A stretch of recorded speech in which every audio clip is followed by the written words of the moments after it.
everyone will always say, will always ask, should I buy a property? So I should try and stick my neck out and answer that question, should you buy? So my answer is yes, if you haven't bought and you've got money. No, if you already have your investment property. So don't buy if you have your investment property. And maybe if you have money and you have a long-term view and you can wait. Money editor of the Straits Times, Lee Su-Shian, was speaking to participants at the Second Invest seminar organised by the Sunday Times. Although there have been 7 rounds of property cooling measures in Singapore, home buyers remain undeterred as seen from recent condominium launches. Moreover, more Singaporeans have been looking to invest in overseas property developments. How do you hedge the currency exchange? Because you're buying a foreign property in Singapore using maybe Sing dollar. So I think what you should rightly do is to actually look at your portfolio in terms of whether you have a multi-currency to actually hedge the currency that you're buying into. In that, for example, pound in London or even in Australia, for example.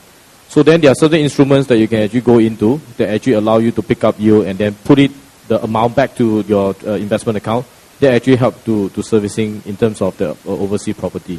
If not, then obviously you look at the rental income or whatever income that you're getting from the property and whether or not that is able to offset any fluctuation in terms of the FX. So there are ways, obviously you need to look at again what is your investment and horizon and also your risk appetite, whether are you able to take on some of these FX fluctuation. So they are not all instruments that are suitable, so you need to be mindful of that. Perhaps I can add on in terms of the currency direction. Okay, I think for most of us, who are familiar with the Aussie Sing cross, after the crisis, it's really been stuck in a range between 125 and 135, right? So by and large, it is a huge range, no doubt. But by and large, if over a longer term, when you sit back, it is also a stable range. London has always been quite separate from the rest of the country. So, generally our focus has always been, investors' focus has always been on London. And I think that should still be the case. So even if some of the other parts, do badly, and they have been doing badly, I think London, as a financial centre, still should offer good prospects. That's my view. I read a report recently that said actually prices had gone up quite a lot. And this actually had priced out quite a lot of the young couples. And, a lot of them are actually renting at the moment because they can't afford to buy. So possibly that's one, plus point, that there will be quite a large rental market. But my view is that, if you're buying in London, it should be a good location. You should choose carefully, and it really should be money that, you can spare.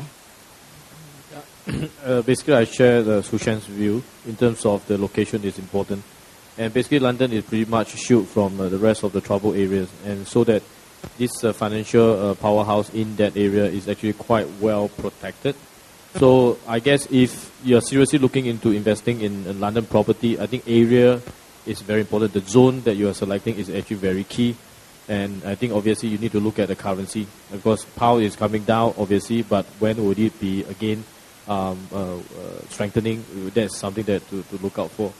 So rental, obviously rental, is it something where you can get back in London where you can rent the property out? So these are a few considerations to be considered. Yeah. Learn how you can make the best out of your buck rather than leaving it in the bank.